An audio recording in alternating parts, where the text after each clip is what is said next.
brillaba frente a ciertos objetos. Entonces, como no se sabía qué era, le ha llamado rayos X, ¿no? De que no sabemos qué es. Por eso viene el término ahí. Y después sacó la primera placa radiográfica de la mano de su mujer, aquí ven el anillo de bodas. Esta radiografía tardó entre 10 a 15 minutos en ser obtenida. Imagínense, le irradió a su mujer 10 a 15 minutos para obtener esta placa como tal. Esta está en el museo, ¿no?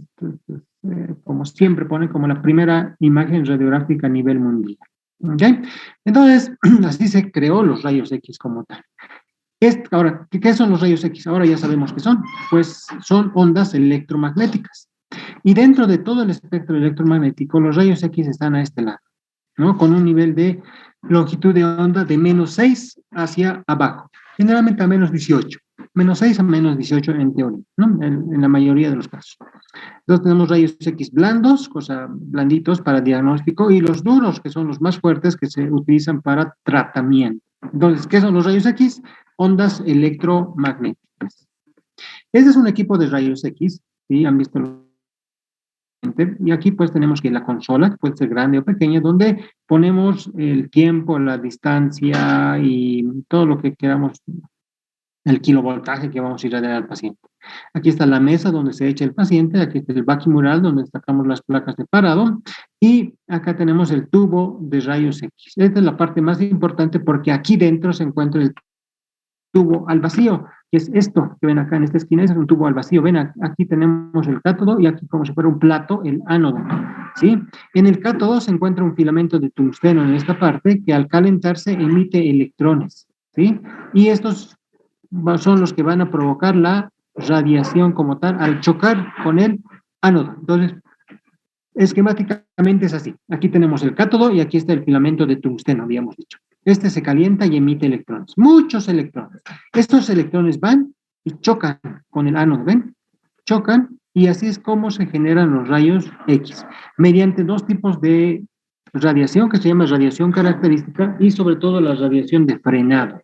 Dos tipos de radiaciones, bueno, dos tipos de orígenes de radiación de los rayos X como tal. ¿Ok? Entonces así es como se producen los rayos X y sale por acá, por la ventana del tubo de rayos X.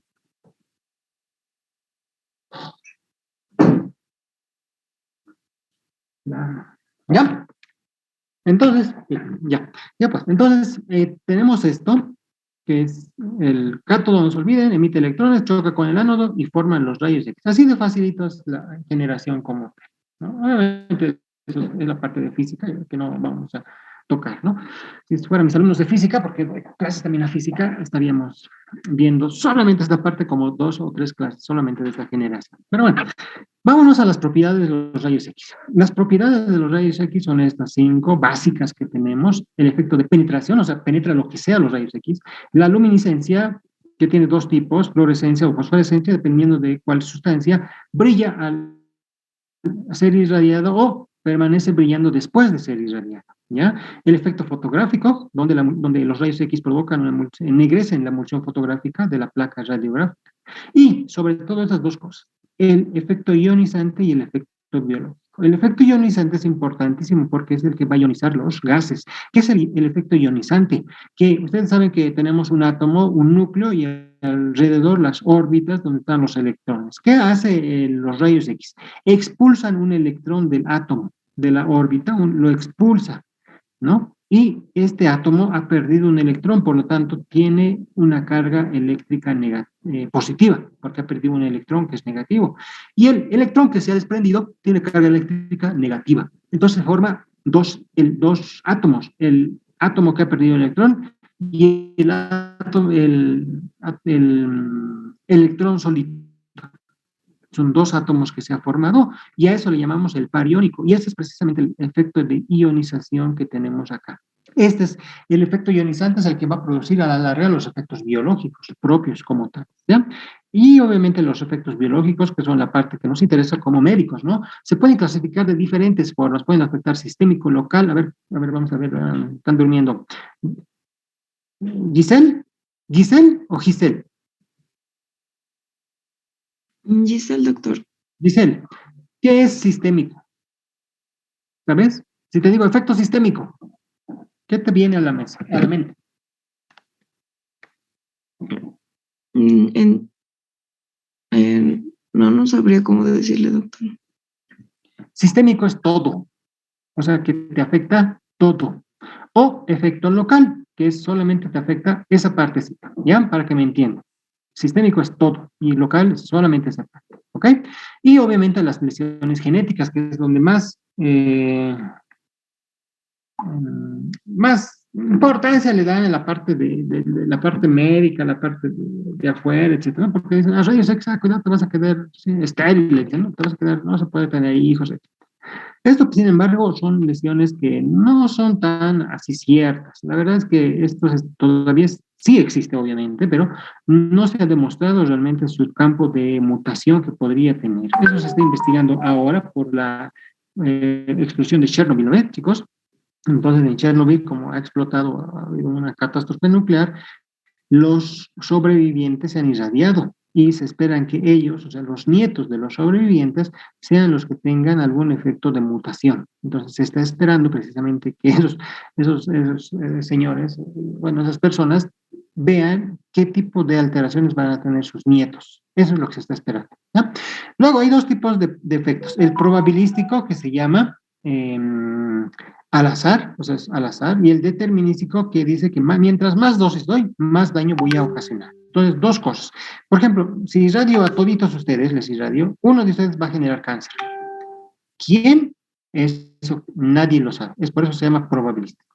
Pero el otro efecto, determinístico, se sabe que ya existen dosis de radiación determinadas, ¿no? Para matar un tejido, para quemarte, etc. Entonces, eso ya se sabe. Mientras más dosis te voy a irradiar, ese lugarcito te voy a quemar, te voy a provocar una úlcera, etc. Eso ya se sabe, ya está estudiado. ¿Ya? Gracias a Dios, en radiología diagnóstica no hacemos eso porque la dosis es más pequeña, mucho más pequeña. Entonces, no ocasionamos ese tipo de lesiones actualmente. Ahora sí, vamos a las densidades radiológicas. Estos dos términos tienen que conocer sí o sí durante toda su vida. Es la densidad radiolúcida, o sea, todo lo negro o radiotransparente también se llama, que tenemos una densidad aire, que es el pulmón negro, y una densidad grasa. Dos cosas, el aire y la grasa se ven negros o por lo menos grises en la placa radiográfica. Y el agua, el calcio o el metal, el agua, por ejemplo, los músculos, el corazón, el calcio, los huesos y todo lo que es metal, se ve radiodenso, o sea, blanco en la placa radiográfica. Radiodenso o radio opaco también le llaman. ¿Ya? Entonces no se olviden, radiolúcido es la imagen negra, radiodenso es la imagen blanca, para que no para que se les quede. No se olviden, así se describe cualquier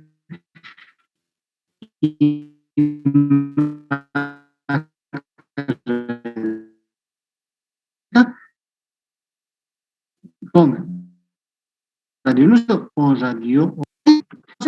Adentro poníamos la placa, lo cerrábamos, sacábamos velar y todo eso. Y sacábamos una placa fea. Y teníamos que repetir todo si nos equivocábamos. Y eso tardaba como media hora. Imagínense, el paciente podía estar una hora ahí y nosotros hacemos solamente un estudio. Como mucho tardaba esta cosa, no servía. Se ha reemplazado y se ha visto, se ha hecho el mismo equipo de rayos X. Lo único que hemos hecho es cambiar por un digitalizador. Un equipo que ven acá, esto, que lee este tipo de chasis especiales. Estos también son especiales. Esto le pones, se saca la placa y aquí está la imagen. Entonces, este aparato lee la imagen y lo envía a un computador para imprimir mediante una impresión láser la placa radiográfica. ¿Ok? Es lo que se ha hecho y es lo que la mayoría de los hospitales tienen, porque utilizan el mismo equipo de rayos X, no es necesario cambiar. Eso es lo bueno. Y obviamente lo último es la digital verdadera, que es donde está el paciente, se dispara y aquí hay detectores. Y directo de los detectores va hacia la computadora y aquí podemos medir, maquillar, etc. ¿No? Y podemos imprimir la imagen, obviamente, o podemos quemar un CD. No hay mucho problema en eso, ¿ya? Es lo que, y obviamente estos sistemas, sobre todo, ya se guardan en un sistema de almacenaje que se llama RISPAX, para ese tipo de estudios radiológicos. RI significa Sistema de Información Radiológica, ¿no? Por eso es que tenemos aquí. Y en el mundo, lo que les dije en el video, es que existen los hospitales sin papel. Los mejores hospitales del mundo ya no utilizan papel, todo es electrónico y lo cargan en la nube, ¿no? Tienen sus servidores y ellos lo cargan en la nube. Y ya con eso pues también. Ahora, tenemos radiología simple y contrastada. En la simple sacamos así como viene. En la contrastada usamos un medio de contraste. Generalmente es el yodo y el bario lo que más se usa. El yodo por cualquier vía, chicos, por cualquier vía, hasta venosa, ¿ya? Pero el yodo se elimina por vía renal y si el paciente tiene insuficiencia renal va a empeorar su cuadro, ¿no? Y entonces no se debe administrar en pacientes con insuficiencia renal, excepto si es necesario. Si es necesario, pues se le pone el contraste y después se dializa al paciente, ¿ok? Luego el bario solamente se usa por vía oral o vía rectal, nada más. El colon por enema y todos los estudios que vamos a ver en abdomen, por ejemplo, se hace con bario, ¿ok? Jamás por vía venosa. Y aquí vean cómo se ve una placa simple donde no se nota nada, una placa contrastada donde sí se nota, vean, el colon bien marcadito, ¿verdad? Blanquito ahí. Hasta el apéndice se ve, aquí ven, ¿no? Y aquí tenemos un urograma donde podemos ver el riñón derecho, vean, aquí está, el riñón izquierdo está aquí, ¿ven? Los cálices, y aquí fíjense, tiene dos sistemas colectores, ¿ven? Dos uréteres, y se unen aquí. Imagínense, ¿ven cómo se ve por rayos X? ¿No? Como tal. Entonces, rayos X contrastados mejor que una simple, ya lo ven por qué. Ahora, esto es importante, el diagnóstico por imágenes. Parte de la radiología jóvenes es una especialidad médica. En Bolivia tarda 3 años y el término oficial es radiología, ¿ya? Se usa para rayos X, ecografía, tomografía, resonancia, el famoso PET-CT o las angiografías, ¿ya? ¿Qué hace el médico? Interpreta las imágenes. Eso es lo único que hace. ¿Ve? Interpreta. Él, no confundan con los técnicos o licenciados en radiología, que son los que sacan las imágenes de tomografía, sacan las imágenes de rayos X, de resonancia. En ecografía, nosotros lo hacemos, los médicos, ¿no? Pero en otro puede, eh, para el otro, que es interpretación de las imágenes, somos nosotros. Entonces, cuando ustedes vayan a la parte de, cuando vayan a un servicio de radiología, chicos, van a ver muchas personas, un sinfín de personas que van a estar ahí de blanquito. De todos esos, de 10 que pueden estar en la sala de rayos X, pues la mayoría van a ser técnicos o licenciados en radiología. Entonces, y unos 2 serán médicos. Entonces, mucho ojo cuando vayan, ya todos digan, ya, ¿no? Cualquiera que esté blanco, doctor. Entonces, porque uno ya se lo creen, los chicos, y después 2 que ya les tratan mal a ustedes. Cuando sean internos, van a ver, no les miento, les van a que tratar mal. Más si están en un hospital público. Se van a una caja, en la caja les van a tratar como perros, no valen nada. Pero, y es peor en los hospitales públicos. Entonces, dense su lugar, ¿no? Ustedes han estudiado 5 o 6 años y un personal técnico 3 años. Entonces, ahora licenciados 5 años también, porque ahora son licenciados, ¿no? Todos quieren ser licenciados. Entonces, muchos dejen, vean su etiqueta, vean su grabado ahí en su mandil, qué cosas son, y pues díganle, licenciado, necesito una radiografía de tal cosa, listo, ¿no? Para que no se y no se dejen obviamente maltratar, ¿no? Porque he visto varios que les maltratan. Entonces es importante que sepan eso, ¿no? Porque ya saben que no todos, ¿no? Y me parece medio absurdo que no sepan hasta los médicos, docentes, compañeros, mis compañeros docentes, ¿no? Dicen, ay, doctora, ¿qué me va a sacar la placa? No sabes ni siquiera que es un técnico, estamos jodidos. Entonces, imagínense, no saben ni siquiera sus profesores de semiología saben qué cosa es un técnico y qué es un médico. Estamos jodidos. Ahora ya lo saben ustedes y creo que es importante que lo sepan, ¿no? Para no dejarse maltratar. ¿Ok? Bueno, ¿qué más?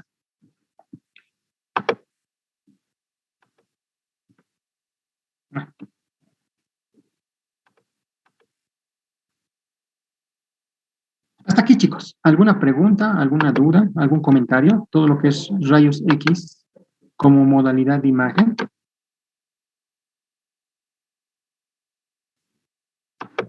Sí, doctor.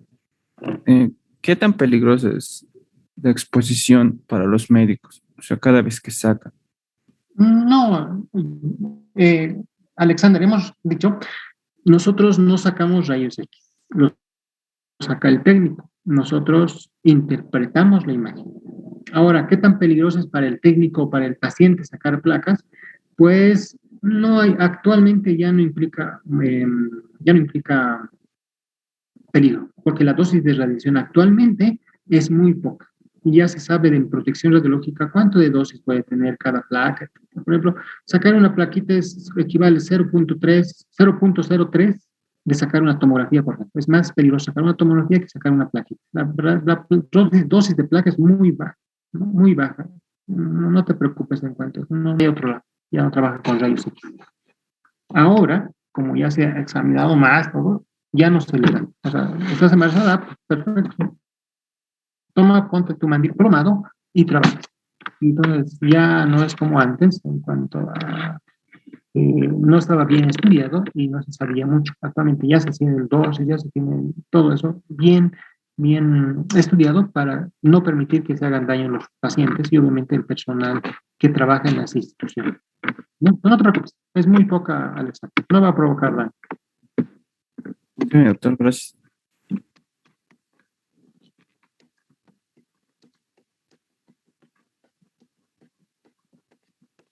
Obviamente es menos, es a los niños sobre todo, hay que protegerlos siempre. Ya, lastimosamente la placa, como vamos a ver durante el transcurso del rote, no siempre ayuda, no siempre es de mucha ayuda.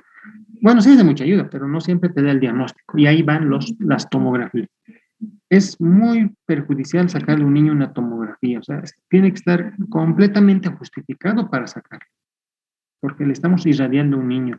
Y los tejidos más nobles en cuanto a recibir la dosis de radiación y que a la larga provoquen daño son las células no tan diferenciadas. ¿Quiere decir esto? Pues ¿quiénes? Los niños, las gónadas en nosotros los adultos, la tiroides en las mujeres. Entonces, hay estructuras corporales que no deberían ser irradiadas continuamente, ¿no? Entonces, y entre esos están los niños. Por eso van a ver ustedes, cuando ya egresen, sean especialistas seguramente, ahora ya hay mucha parte oncológica. Hay un sinfín de pacientes oncológicos. Y si se hace el estudio retrospectivo, se ha visto que la mayoría los han irradiado de niños, ¿no? Y ahora ya son jóvenes o adultos, ya tienen su cáncer. Entonces, siempre se irradia al paciente, siempre y cuando esté justificado por estos efectos biológicos de las radiaciones. ¿Ok?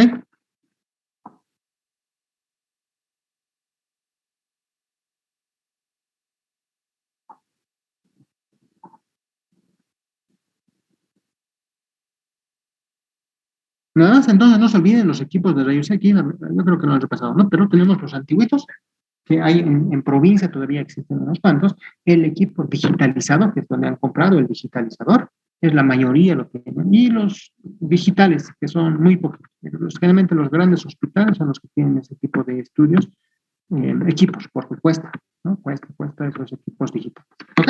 Entonces voy a cerrar esta presentación para abrir otra y yéndonos a los otros métodos de imagen como tal. ¿Ok? Hasta aquí hemos avanzado en la primera parte de rayos X. Dime. Perdón que le interrumpa una pregunta. No escuché bien una parte al principio. Mencionó que los rayos X duros eran para el tratamiento y los blandos se utilizan para las máquinas. Para diagnóstico. Ah, ya, está bien, gracias. Los rayos X duros tienen menor longitud de onda, ¿ya? Entonces son más fuertes, son más fuertes. En cambio, si yo quiero sacar solamente una imagen, necesito no tan rayos X duros porque solamente quiero sacar la imagen. Dan más radiación en radioterapia, por ejemplo, y entonces las longitudes de onda se van acortando para hacer los rayos X sean más fuertes. Por lo tanto, en forma general, les digo, nosotros en diagnóstico usamos rayos X blanditos y los de terapia hacen rayos X duros porque aumentan la dosis, aumentan la potencia de los rayos para generar la imagen como tal, ¿no? O en este caso, matar el tumor. ¿Ok? Entonces, como general, el porcentaje de la longitud de onda, de 10 a la -6, -8, -10, -12, etcétera, lo va a dar la máquina. ¿Ok? Pero mientras más alejado esté, son rayos X que provocan más daño. ¿no? ¿Y qué queremos con los rayos X cuando tratamos tumores? Matarlo, ¿no? Matar el cáncer. Entonces, usamos, bueno, el radioterapeuta usa rayos X más fuertes, ¿ok?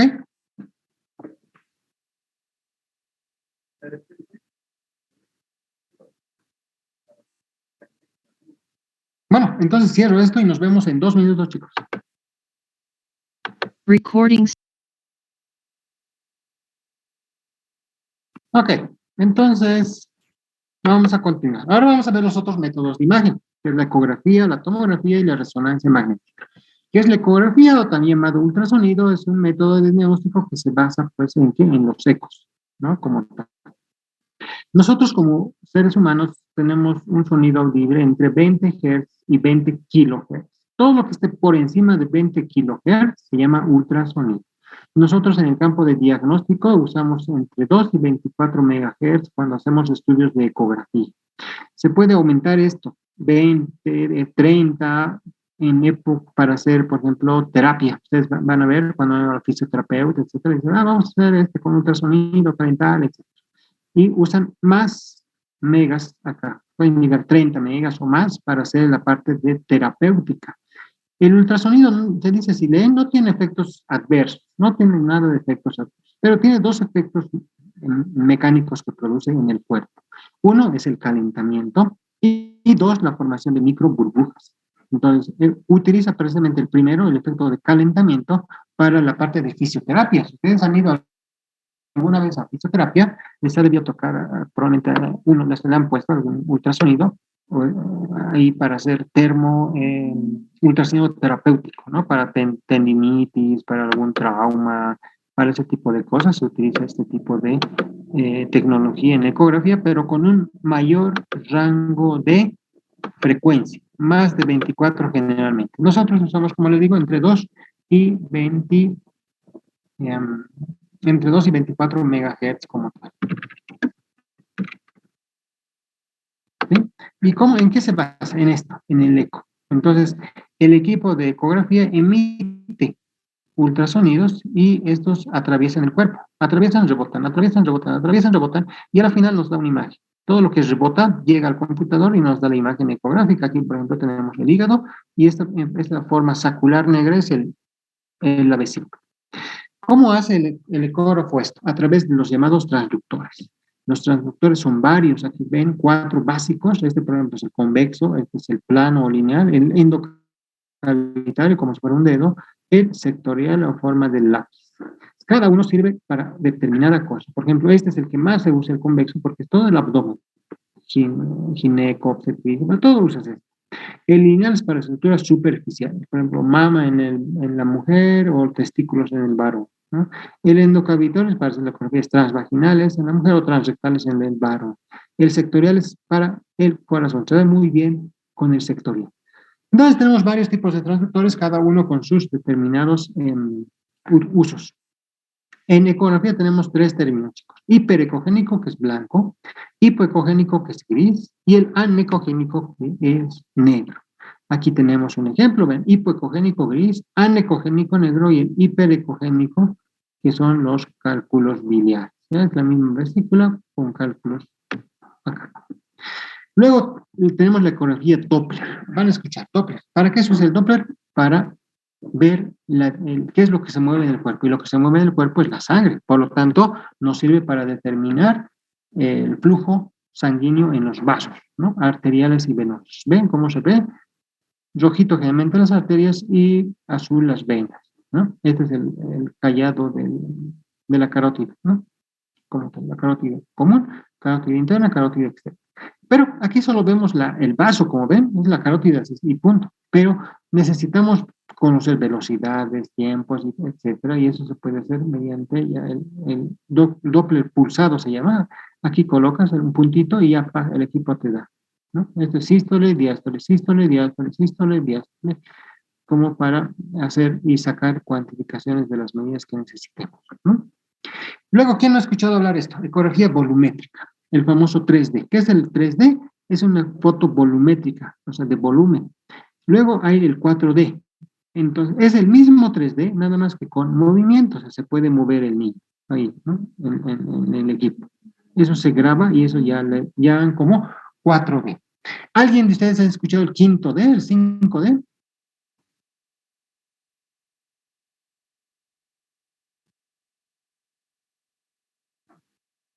Hola.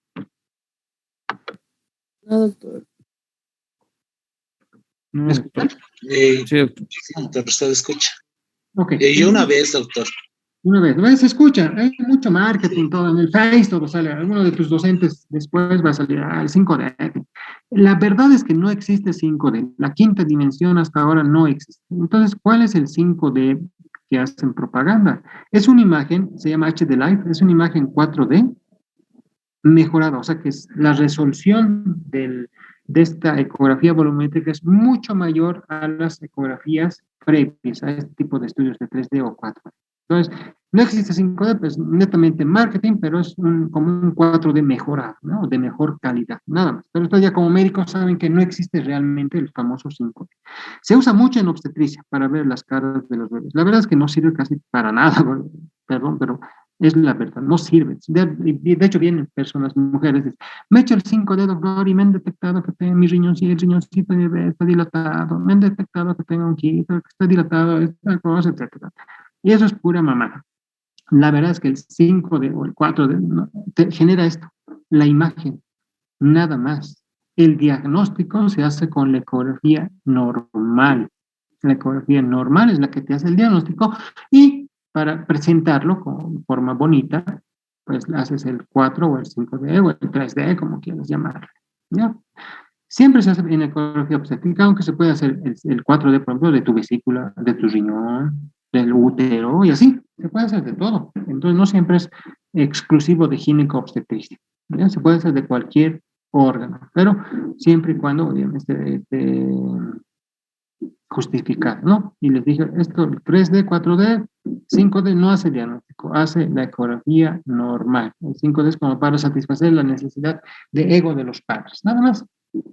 Luego tenemos la tomografía computarizada, descubierta en 1972 por este señor, Gottfried Honsfield, en Gran Bretaña, y este equipo sí utiliza radiación. La ecografía, se han leído, no utiliza radiación ionizante. En cambio, este sí, genera muchísima radiación, ¿sí? Antes se le llamaba tomografía axial computarizada, la famosa TAC. Van a escuchar ustedes. TAC, TAC, TAC. ¡Pase!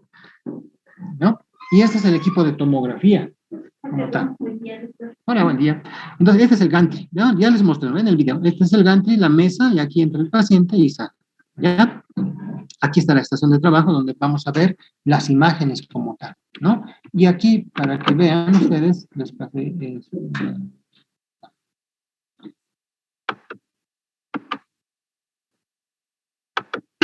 aquí.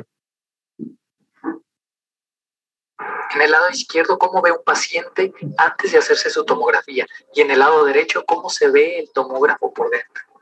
Lo que gira es un tubo de rayos X que está compuesto por esto que ven aquí. De esta manera, el cuerpo humano es atravesado por rayos X. Y tendremos imágenes como rebanadas del mismo para su análisis. Más o menos.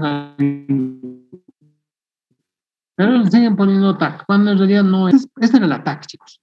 Esto. Sacamos una imagen de un cuerpo y nada más. En cambio, ahora con un solo disparo, con un solo giro, podemos sacar muchas imágenes. En el mundo existen 960 detectores. Nosotros en La Paz tenemos 64. Bueno, estamos jodidos, ¿ven? 64 en La Paz y en el mundo 960. Y esta es la forma de TAC, lo que les decía, un cortecito, rebanaditas. En cambio, aquí hacemos en hélice. Por lo tanto, tenemos volumen y podemos hacer con eso lo que queramos. Entonces, antes era la TAC, en mis épocas, yo he aprendido tomografía con la TAC, era un equipo viejito, tardábamos media hora en sacar una tomografía. Ahora es 3 segundos y ya está la tomografía, ¿no? Esa es la diferencia. Entonces ya no hablen de TAC, sino hablen solamente de tomografía o de TC, ¿no? Entonces, tomografía computarizada. ¿Ya? Y estas son las imágenes que nos van a brindar. Vean, una tomografía de cerebro, un corte coronal, una reconstrucción coronal del abdomen y tórax. Aquí está la parte angiográfica. Vean cómo se ven las carótidas, ¿ven? Si hay alguna alteración se va a poder ver. Las subclavias, vean cómo se ve. Todo esto mediante tomografía. Y en tomografía tenemos dos términos. que es densidad. Hiperdenso, que es blanco, e hipodenso, que es gris o negro. Tenemos dos, ¿no? Hiperdenso, hipodenso, no se olvide. Podemos hacer reconstrucciones muy bonitas de lo que es hueso, por ejemplo, tomografía para hueso es fenomenal. Vámonos a la resonancia magnética ahora. Entonces, en la resonancia magnética, jóvenes, en la resonancia no utiliza radiación ionizante, por si acaso. No utiliza. Utiliza un magneto para medir los cambios electromagnéticos producidos por los protones de los átomos de hidrógeno. ¿Dónde hay hidrógeno? En el agua. Y nosotros saben que somos 70% de agua, entonces sí nos sirve la resonancia para hacer este tipo de diagnóstico. Todos los equipos, chicos, se miden en teslas, 1,5, 3 teslas, lo mejor que tenemos actualmente. En La Paz tenemos de 1,5, no hay de Tesla, 1,5, pero 1,5 basta y sobra. Todos los equipos buenos son así, resonadores de campo cerrado, ¿ven? Cerrado, como en el video que les mando. Estos que son abiertos, para evitar claustrofobias a los pacientes, son de menor capacidad, estos, de menor, de 0,5, 0,25, 0,75, y así. No, pues no, mucha cosa, ¿no? Mejor uno de campo cerrado que hace todo y que te va a dar una buena imagen. ¿No? Entonces, ¿quiénes no pueden entrar aquí, chicos? Prótesis, todos los que tienen prótesis ferromagnéticas, porque tienen marcapasos, ningún objeto eléctrico puede entrar al resonador. Nada. ¿Ya? Nada. Antes se le llamaba resonancia magnética nuclear, porque obviamente se basa en los protones de los núcleos de hidrógeno, les dije, ¿no? Pero esto de nuclear daba mucho que pensar, la gente se asustaba, no quería, decía, me voy a irradiar, así. Entonces, por mucha confusión, ahora se ha cambiado y ahora se llama imagen de resonancia magnética o solamente resonancia magnética, ¿ya? Para que lo sepan. Ya no está, el nombre ya ha variado. Y aquí tenemos dos ejemplos. Vean, un cerebro, una columna, del mismo paciente. Aquí, ven, el líquido cefalorraquídeo se ve negro y en este se ve blanco. ¿Ya? Aquí la médula, el canal medular se ve negro, que es el T1, o esto, que es el T2, porque se reconoce el líquido como blanco. ¿Ok? Entonces, fíjense qué tan espléndido se ve la resonancia acá para diagnóstico, por ejemplo, de hernias. Entonces, la resonancia magnética es lo mejor para cerebro, columna y sistema músculo-esquelético. ¿Ok? Cerebro, columna, sistema músculo-esquelético, lo mejor que tenemos la resonancia magnética. Vámonos a las mamografías. Mamografías se saca a mujeres, bueno, ¿qué son los rayos X? Son rayos X de las mamas, eso es una mamografía. Se saca a toda mujer mayor de 40 años. Todas las mujeres menores se realizan ecografías, ¿no? Entonces, ustedes que están ahí ahora, están pasando ahora clases, tienen mamás, tienen tías, tienen que decirles, mami, tía, ¿te sacaste la mamografía? Y ahí te dirían, sí, no, etc. Es gratis en el seguro público, el SUS te cubre. Si tienes un seguro en alguna caja, igual te cubre. Entonces, no es excusa para que no se hagan sacar las mamografías. No se olviden para detectar cáncer de mama, las mamografías y ecografías. ¿Sí? Aquí vemos la mamografía, vean cómo se ve el tejido fibroglandular y aquí es puro el esquema como tal. ¿Sí? Se ve igual. Histerosalpingografía es un estudio de las trompas, ¿ya? Uterinas y del útero propiamente. Se hace en casos de infertilidad. Cuando la mujer no puede embarazarse, se hace este estudio. ¿Por qué? Porque pudo haberse tapado una de las trompas y ser más susceptible a que no tenga hijos, ¿no? Como tal. Entonces, se hace este estudio, vean cómo se pone una sondita, se ve el útero y se ven después las trompas. Si se ve todas las trompitas, súper, se termina el procedimiento. Pero si no se logra ver, a veces se intenta una vez más para que se pinte aquí afuera. ¿Ok? Este es histerosalpingografía. Miren, ha pasado más de 100 años y no hay otra cosa para ver las trompas que esto. Se va a seguir haciendo porque no hay otra forma. Luego, la densitometría ósea. ¿Ya? Es para ver la densidad mineral de las mujeres, sobre todo en etapas postmenopáusicas, mujeres de 52 años para arriba, sobre todo. Y la densidad te va a medir así, en verde, amarillo o rojo. Verde normal, osteopenia amarillo y osteoporosis en la línea roja, lo peor que puede pasar, ¿no? Entonces, ¿por qué se hace esto, dirán ustedes? ¿Por qué? Pues para sus abuelitas. Si ustedes tienen una abuelita, háganle esto. ¿Por qué? Porque hay que saber en dónde está la abuelita acá para darle tratamiento. No porque si no le das tratamiento y tiene osteoporosis, lo que va a hacer es que cualquier caída, chicos, va a fracturar los huesos fémur, el cuello generalmente del fémur. Eso nadie quiere, ¿no? Pues entonces, a cuidar a los abuelitos. Y una forma es medir su densidad. Si está muy bajo, ya hay que darle pues, calcio, ¿no? Si está normal, ahí lo dejamos, ¿no? Entonces, esto es para prevenir sobre todo el riesgo de fracturas en mujeres mayores. Medicina nuclear, chicos, eso es una especialidad médica, esa parte, ¿ya? Antes era parte de la radiología. O sea, el médico radiólogo hacía medicina nuclear y hacía radiología. Después se han separado y ahora pues es una especialidad, aunque no algunos países de Estados Unidos, estados de Estados Unidos o países de Europea, todavía sigue siendo uno. El médico hace medicina nuclear y hace radiología como tal, ¿no? Entonces, ¿en qué se basa la medicina nuclear, chicos? La medicina nuclear se basa en la inyección de radiofármacos. El más importante, el más conocido es tecnesio 99. Entonces, ¿qué se hace? Se saca el tecnesio 99 en un equipo especial, se saca, y eso se mete por la vena al paciente. Se espera una media hora hasta que se distribuya por toda la sangre y después recién se saca las imágenes. Así se saca esto, ¿ya? Aquí vemos, por ejemplo, el paciente donde ya se le ha inyectado el medio, el radiofármaco, y este paciente es un hombre radioactivo, así textual, está emitiendo radiación. ¿Y qué es lo que se hace?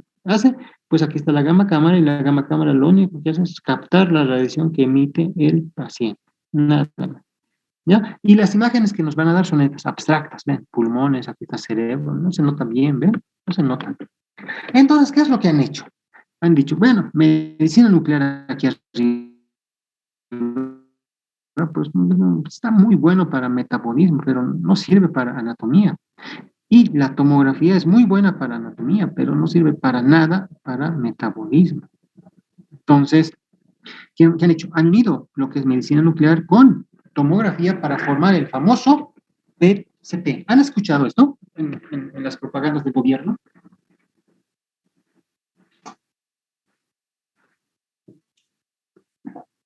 Chicos, ¿no? No, doctor. El Centro de Medicina Nuclear, ¿no han escuchado? Caramba, el Centro de Medicina Nuclear se está logrando el gobierno ahí. Centro de Medicina Nuclear y Radioterapia. Entonces, ahí, en ese centro, existe este equipo, el famoso PET-CT, que es la unión de medicina nuclear con tomografía. Entonces, hay una mezcla, hay una imagen híbrida que te da aquí abajo, vean, aquí está la parte metabólica. Ven, todo lo que se pinta es donde está el tumor. ¿Ven? Todo donde se pinta. Entonces ya es más fácil así detectar, pues, aquí está en la axila, dices, vean, aquí está en el hueco axilar, aquí no se veía, y aquí peor, aquí no se veía nada en medicina nuclear nomás. Entonces, para eso se ha hecho la hibridación, o sea, se ha unido medicina nuclear con PET, con tomografía, y ha nacido esto, ¿ya? Nos sirve para medir metabolismo. Entonces, ¿qué cosa tiene metabolismo? El corazón, el cerebro como parte normal del cuerpo, pero también los tumores están regenerando, están haciendo mitosis. Hay mucho metabolismo ahí, entonces se puede detectar mediante este estudio esos tumores. Pero ojo, no te da el diagnóstico, este es un tumor, es un neuroendocrino, así, no. Aquí hay un tumor, y punto, nada más. Hay que sacar una biopsia para saber qué tipo de tumor es, ¿no? Y uno de los medicamentos que usan es la clordesoxiglucosa, 18-FDG, donde se produce en este aparato que se llama ciclotrón, ¿ya? Ya antes había el ciclotrón aquí en La Paz, hace algunos años, en la zona sur, yendo a Mayasa, ya existía esto. Es un PET-CT básico, es un bebé PET-CT chiquitito, pero aún no existe esto, el PET resonancia. Entonces, ustedes van a escuchar en la televisión, hasta el de oncología, cuando lleven en ciclos superiores, los mismos médicos van a decir, lo haremos un PET scan, ¿no? O un PET-CT, para ver si tiene tumor, no tiene tumor, como lo último, ¿no? Y está muy bien, sirve para muchas cosas, pero en realidad lo último, chicos, no es el PET-CT, es el PET resonancia, obviamente más caro. Esto privadamente debe costar $1,700 hacer este estudio. Esto debe ser 2,700 seguramente, ¿no? Entonces, en esta parte de medicina nuclear, tenemos el PET-CT que está buenísimo, súper, Pero lo último es el PET resonancia. Entonces ahora ustedes ya saben, ¿no? Ya nos van a tomar el pelo, ¿no? Alguien va a decir, tenemos lo último de lo último. No, tenemos el último, es el PET resonancia y eso es muy costoso. No lo vamos a tener, creo, en Bolivia como tal, ¿no? Hasta tal vez después de un tiempo, ¿no? Entonces no se olviden, el PET sirve para detectar tumores. No te dice qué tipo de tumor, solamente te dice que hay algo. Y hay que biopsiar ese algo para estar completamente seguros. ¿Ok? Entonces, ¿qué más? Así de chisme. El ciclotrón, que es donde se producen los radiofármacos, aún no está funcionando en el alto. Te dicen, ¿no? En la propaganda, ya está funcionando en el alto. No, mentira, bueno, está funcionando comprando este medicamento, la flor, el radiofármaco, la 18-prodesoxiglucosa, de un centro privado de aquí, de la zona sur. De ahí llevan hasta el alto y hacen el estudio. Hasta que no armen el ciclotrón, que es lo más caro, esto es lo más caro, armar, comprar, esto es lo más caro. Hasta que no se arme, van a ir siguiendo comprando a la parte privada el medicamento para los pacientes. ¿Ok? Entonces, este ciclotrón es muy importante y todavía no está armado en el alto. Ahora, modalidades terapéuticas. Esta es otra especialidad, la radioterapia, o oncorradioterapia también. Es una especialidad médica que creo que no hay en Bolivia. Igual medicina nuclear tampoco hay en Bolivia, o sea, hay que salir afuera para hacer. Tiene dos tipos de radiación la radioterapia. Braquiterapia, que es una radiación interna, por ejemplo, si tuvieras un cáncer de cuello uterino al paciente, se le mete una sonda de irradiación para irradiar toda esta parte. O la teleterapia o terapia externa, donde se le aplica radiación por afuera, ¿sí? Y actualmente lo que explica esto son los aceleradores lineales, ¿sí? Este es un acelerador lineal. Aquí tiene la mesa, donde ven, aquí tiene la mesa donde está el paciente y aquí está la irradiación. De aquí sale la irradiación para matar el tumor. Esto se tiene que planificar muy cuidadosamente. Aquí está todo el rojo va a matar, el amarillo va a lesionar y obviamente puede haber complicaciones en todo lo que es el verde. Esto ya lo hace el físico médico para determinar la dosis de radiación que necesita el tumor para matarlo. ¿Ya? Y como ven, se basa en tomografía. Se basa en tomografía. Por eso es que estos pacientes no entran así nomás. A ver, señor, échese. ¿Y dónde está el tumor? No sabemos. Entonces, antes se le saca un tumor a los pacientes una tomografía a los pacientes para determinar dónde está el tumor, ¿no? Y según eso, irradiarlo, ¿no? Entonces, eso también se hace después de que le sacan su tomografía, ¿no? Con eso se planifica y dicen, aquí vamos a irradiar.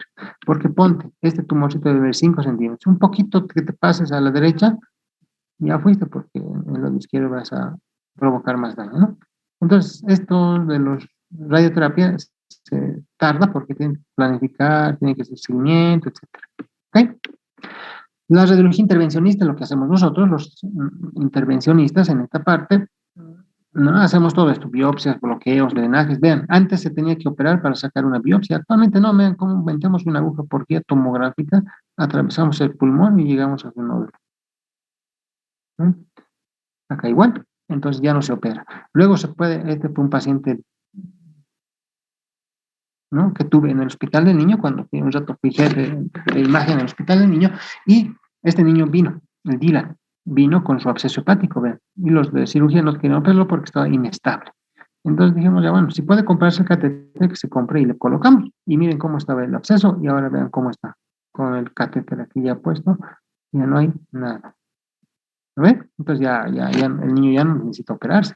De hecho, aquí hubieron 2 niños que se internaron esa noche. Este fue Dylan de Yungas, que vivió gracias al catéter, y el otro, no recuerdo quién es, pero falleció el niño porque no pudieron comprar el catéter.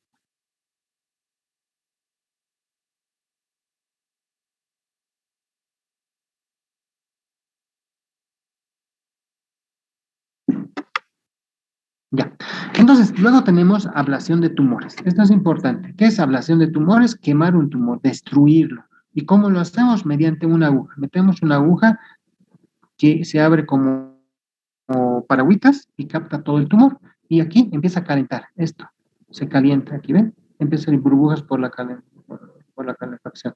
Y aquí ya está quemado el tumorcito. Entonces, a este proceso se llama ablación de tumores. Se utilizan tumores chiquitos, ¿ya? Y obviamente las angiografías. Es el estudio radiológico mejor para ver los vasos sanguíneos, ¿ok? Es una angiografía cerebral, vean.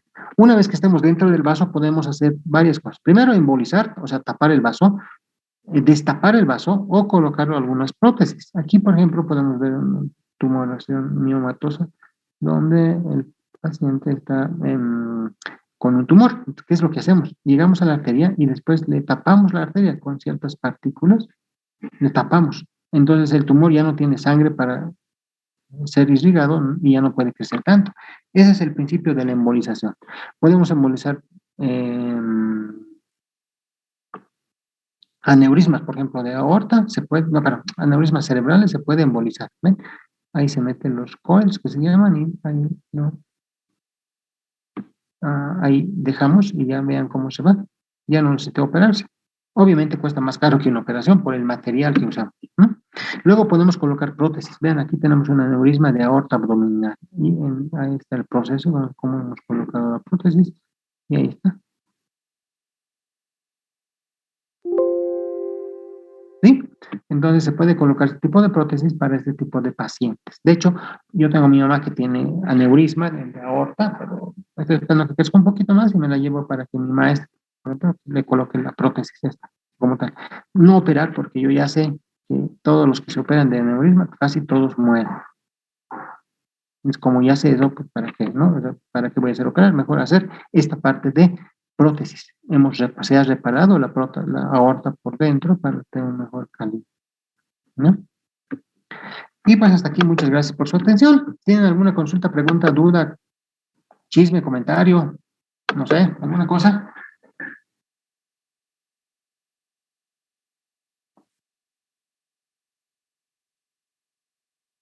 Doctor, así como había mencionado en los procesos o procedimientos vasculares de la embolización, que prácticamente se tapa un vaso, en el caso de, por ejemplo, una trombosis, ¿hay algún procedimiento que ayude a desobstruir un vaso, como una fibrinólisis?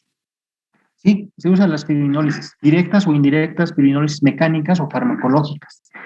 Ponte, depende, a ver, a cuál, alguna trombosis específica que te refieres o de cualquier segmento. Mire, cuando tenemos dos tipos de trombosis, ¿no? O sea, dependiendo del segmento, podemos ser cerebro, tórax, abdomen, ¿no? Abdomen, por ejemplo, ayer se murió un paciente de mi otro seguro, tuvo trombosis mesentérica arterial, ¿ya? Entonces se tapó el vaso, ¿no? Se tapó y pues eso, como ya no llega sangre al intestino, el intestino se muere y eso genera pues necrosis tumoral, todo eso, y el paciente también se muere, de hecho se murió. Y pues, ¿qué es lo que hacemos? ¿Qué se puede hacer? Lo que hacemos es, en esta parte de terapia, primero el cirujano abre el abdomen, la laparotomía exploratoria o laparotomía, o sea, por trocar esto, hace, ve, laparoscópica, ve y dice, no, este intestino está sufriendo, pero no está muerto. Si está muerto, hay que sacar parte muerta y botarlo. Y unir, eso lo hace el cirujano, ¿no? Pero si no está muerto el intestino y dice, este intestino se puede salvar. Entonces lo que hacen es, ven, dice, este intestino se salva, listo. Compresas calientes le ponen para aumentar la vascularización, lo cierran y entramos nosotros, los vasculares, ¿no? Entonces entramos a la arteria, en este caso arteria mesentérica superior, y lo que hacemos es, ya que estamos en la arteria, metemos un fibrinolítico, alteplase, tenecteplase, uroquinasa, streptoquinasa, no sé lo que quieran, un fármaco, van a ver eso, y ese rato le metemos un bono. Y va a ir metiendo poco a poquito, durante todo un día, por una bomba de infusión, pequeñas dosis de este trombolítico, ¿no? O fibrinolítico para lisar estos coágulos. Eso es lo que se hace. Ahora, en otro tipo de coágulos, en vena, por ejemplo, se puede meter un catéter y aspirar. Se aspira para tratar de desobstruir ese segmento trombosal. ¿Sí? ¿Está bien? Está bien, doctor, gracias.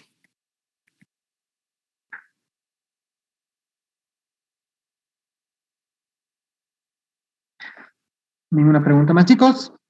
Dime.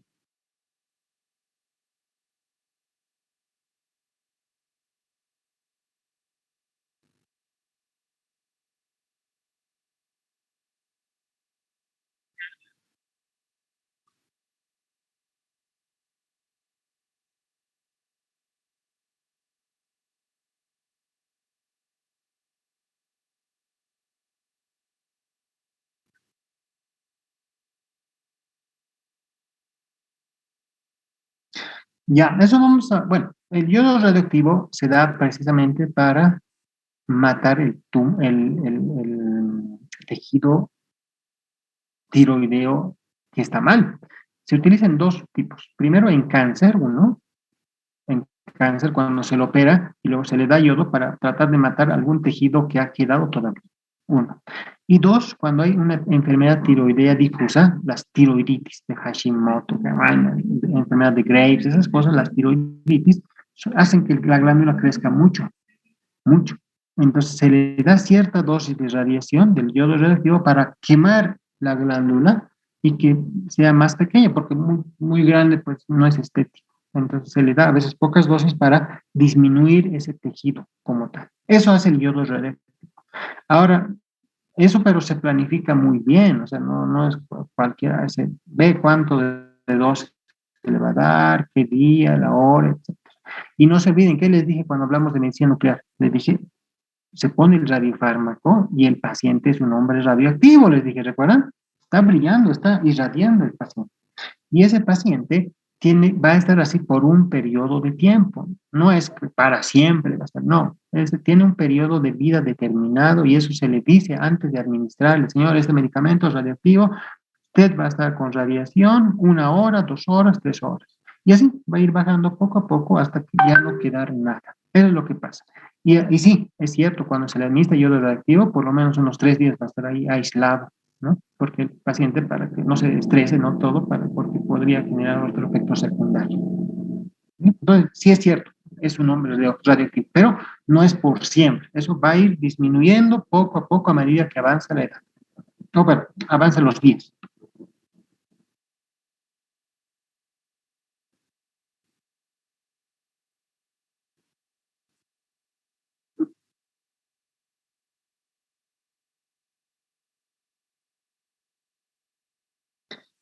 Nada más, jóvenes. Entonces, yo creo que nos despedimos. Doctor, tengo una pregunta. Dime, Marco. Respecto a la radioterapia oncológica, ha mencionado que tiene áreas de acción roja, amarilla y verde. El rojo es donde actúa, amarillo posible y el verde es donde, bueno, un poco nulo. ¿Qué pasaría en caso de que haya una radioterapia mal aplicada? ¿Qué tipo de lesión o alteración causaría a las áreas no afectadas por el tumor, por así decirlo? Uno, pues va a matar el tumor. Pero no va a matar. Ponte que sea yo que tenga el cáncer adentro, ¿no? Y ponte que aquí la punta de mi nariz, ¿ya? La punta, digamos, del cáncer. Y es lo que se tiene que irradiar. ¿Qué es lo que pasa? Pues ponte que está bien calibrado, tiene que estar bien enfocado para dar la radioterapia. El equipo solo no dice, aquí está el tumor y aquí le voy a irradiar. No, eso se planifica. Hay un técnico, hay un médico y hay un físico médico. Son 3 personas que están ahí viendo que se irradie donde tiene que irradiar. Ponte que aquí es, ¿ya? Pero por azares del destino, lo han movido. Pon 2 centímetros, lo han movido. Ponte. Ahí. ¿Dónde va a irradiar? No va a irradiar la punta de mi nariz donde estaba, sino aquí. Entonces, ¿qué hace eso? Dos cosas. Primero, me va a matar esto, donde no está el tumor. Aquí me va a matar. Dos, el tumor va a seguir. No se va a matar el tumor. Entonces, esas son dos cosas que ocasiones de tipo de mala planificación o alguna cosa que haya salido mal. Primero, que no se va a matar el tumor. Y se va a matar otro segmento. Parte de eso, no solo se mata este segmento, sino el paciente recibe una alta dosis de radiación que se acumula con el transcurso del tiempo. Entonces, por eso no es nomás irradiarlo, no, porque la dosis de radiación se acumula en el transcurso del tiempo. O sea, si yo me irradio ahora, ¡pac!, esto se acumula aquí. En un año me irradio, ¡pac!, los dos se acumulan. Y así, se va acumulando. No es que ahorita me hago un año, una horita y en un mes me hago otro, es porque el otro ya pasó mucho tiempo. No, se acumula la dosis de radiación. ¿Ok? Entonces, lo que pasa, Marco, uno, vas a matar otro tejido sano, y dos, no vas a matar el tumor, y el tumor va a seguir ahí prosperando. ¿Ok? Está bien, doctor, gracias.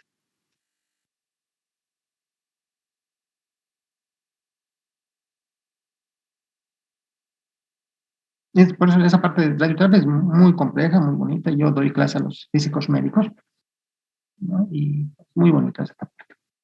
Y por eso me dice, ¿no? Que cómo se calibra, todas esas cosas. cuando hay radioterapia tiene que tener un tomógrafo de planificación, por ejemplo, y creo que no tienen clínicas. ¿Cómo carajos van a planificar si no tienen un tomógrafo de planificación? Y esto es lo que les digo, el tomógrafo tiene que ser igualito que el acelerador lineal, igualito se pone. Si no pones igualito, ya no estás irradiando en el mismo lugar. Entonces, no sé, a veces las autoridades planifican mal, o sea, te compran el acelerador lineal y no te compran el tomógrafo de planificación. Y entonces, pues ya estamos jodidos porque seguro que no están irradiando. Es casi seguro. Entonces, ya, bueno, entonces, pero otro tema, otro comentario y otra cosa, ¿no? Ya, ¿para qué hablar de esas cosas? Creo que no hay ninguna pregunta más. Chicos, entonces nos estaríamos viendo el día viernes con la clase de cabeza y cuello, ¿no? Cabeza y cuello. Vamos a terminar la clase de cabeza y cuello el día viernes. Estudien, por favor. No solo hablamos de cráneo, sino vamos a hablar un poquito de tomografía, y lo van a ver ahí. Vamos a hablar de tiroides, que también es importantísimo en esta parte. ¿Ok? Entonces, chicos,